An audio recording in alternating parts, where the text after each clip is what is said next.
Some Bible students could debate this, but Revelation 13 can make a great case for being the scariest chapter in the Bible. Two conglomerate beasts unite their forces with Satan to compel a one-world religion. Amazing miracles apparently substantiate their claim to worship. Those who refuse to worship in direct opposition to the God of heaven will face economic sanctions and finally, a death sentence. This chapter definitely makes me feel a little nervous, especially when it feels like our world is on the precipice of the final fulfillment of this prophecy. But did you know that most of Revelation quotes or refers back to passages in the Old Testament?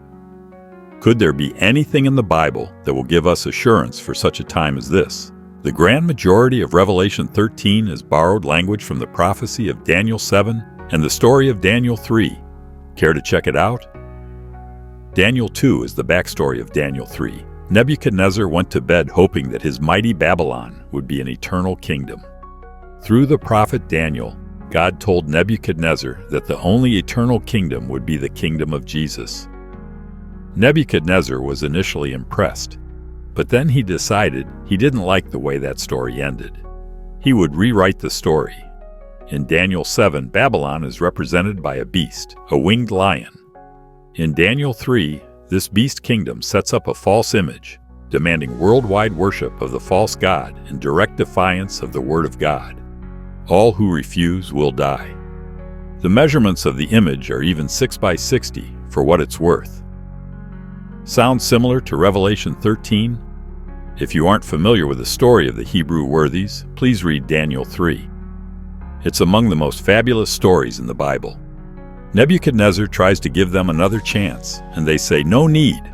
Our God will save us, but even if he chooses not to, we still won't worship your lifeless idol."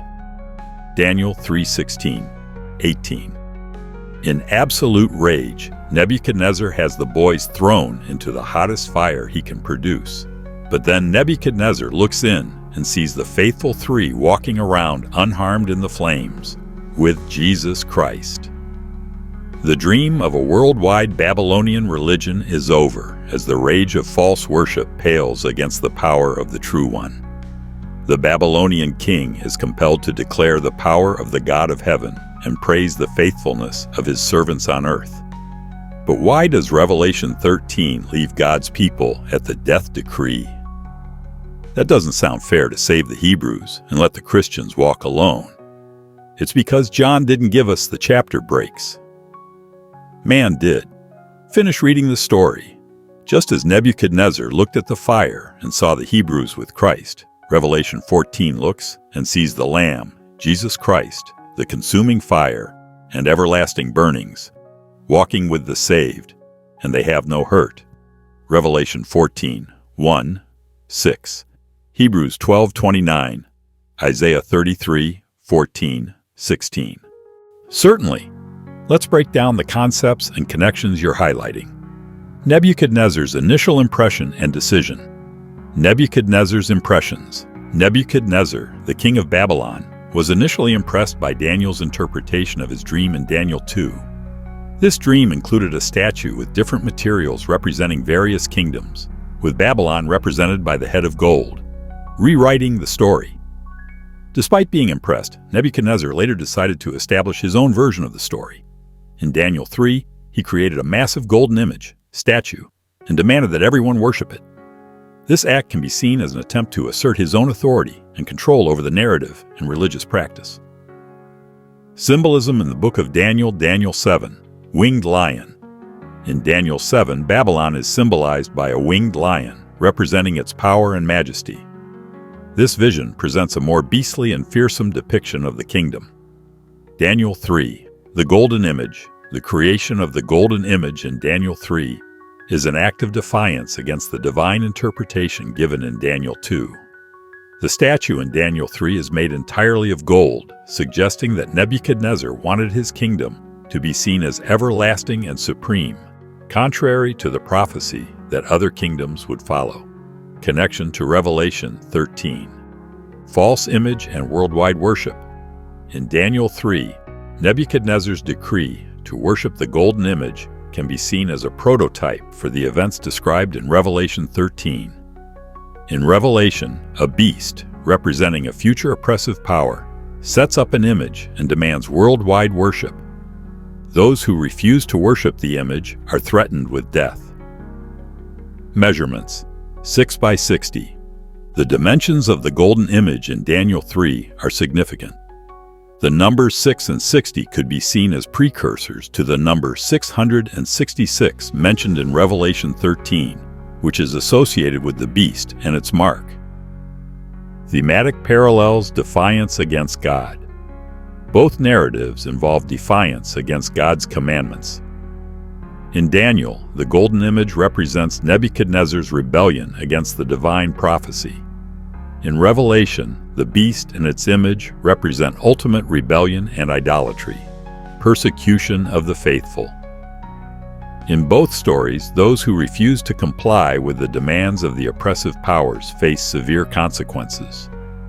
In Daniel, Shadrach, Meshach, and Abednego are thrown into the fiery furnace, but are miraculously saved. In Revelation, those who refuse the mark of the beast are persecuted, but are promised ultimate victory in God's plan. The story of the Hebrew worthies, found in Daniel 3, is indeed a dramatic and inspiring account from the Bible. Here's a detailed explanation. The story is set during the reign of King Nebuchadnezzar of Babylon. He had conquered Jerusalem and taken many Jews into captivity, including Daniel and his 3 friends, Shadrach, Meshach, and Abednego, their Babylonian names.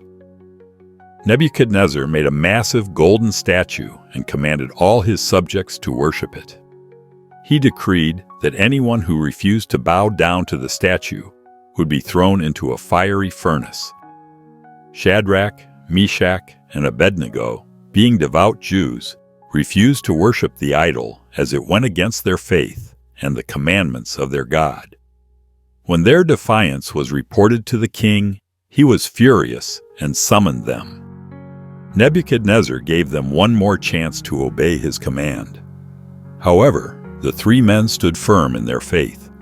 They replied to the king, saying, "O Nebuchadnezzar, we do not need to defend ourselves before you in this matter. If we are thrown into the blazing furnace, the God we serve is able to deliver us from it, and he will deliver us from your majesty's hand. But even if he does not, we want you to know, your majesty, that we will not serve your gods or worship the image of gold you have set up." Daniel 3:16-18. Enraged by their refusal, Nebuchadnezzar ordered the furnace to be heated 7 times hotter than usual. The 3 men were bound and thrown into the furnace. The fire was so intense that it killed the soldiers who threw them in. To Nebuchadnezzar's astonishment, he saw not 3, but 4 men walking around in the fire, unharmed. He described the 4th as looking like a son of the gods. Daniel 3:25. Nebuchadnezzar then called them out of the furnace. Shadrach, Meshach, and Abednego emerged unscathed, without even the smell of fire on them. The king was profoundly impacted by this miracle. He praised the God of Shadrach, Meshach, and Abednego, decreeing that no one should speak against their God, recognizing his power to save and deliver. This story is celebrated for its powerful message of faith and courage. It demonstrates unwavering trust in God, even in the face of death, and highlights God's ability to save his faithful servants. It also serves as a testament to the power of standing firm in one's beliefs, regardless of external pressures or threats.